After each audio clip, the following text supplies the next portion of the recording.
চট্টগ্রাম মহানগরীর বন্দর থানা ৩৮ নং ওয়ার্ডস্থ কলসিদিঘির পার এলাকার বিশিষ্ট ব্যবসায়ী শাহজাহান সাহেবের অসুস্থতার খোঁজখবর নিতে তার বাসভবনে সৌজন্য সাক্ষাৎ করেন ৩৭ নং ওয়ার্ডের সাবেক সফল কাউন্সিলর ও চট্টগ্রাম ১১ আসনে জামায়াতে ইসলামী মনোনীত সংসদ সদস্য পদপ্রার্থী মোহাম্মদ শফিউল আলম।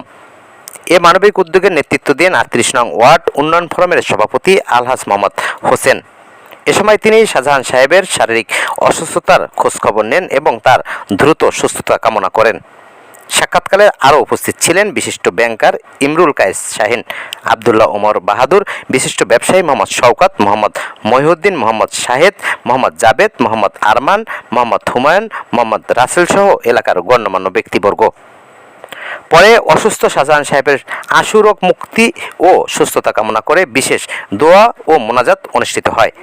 মোনাজাতে মহান আল্লাহর দরবারে তার দ্রুত আরোগ্য, দীর্ঘায়ু ও সার্বিক কল্যাণ কামনা করা হয়। উপস্থিত সবাই দোয়ায় অংশগ্রহণ করেন এবং শাহজাহান সাহেবের সুস্থতা কামনা করেন।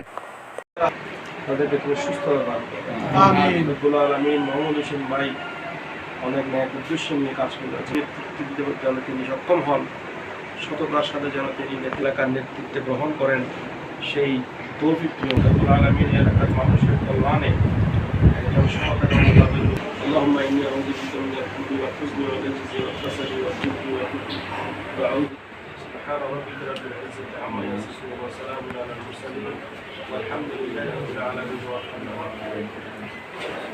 এ সময় বক্তারা মানবিক সহমর্মিতা, সামাজিক বন্ধন ও অসুস্থ মানুষের পাশে দাঁড়ানোর গুরুত্ব তুলে ধরেন।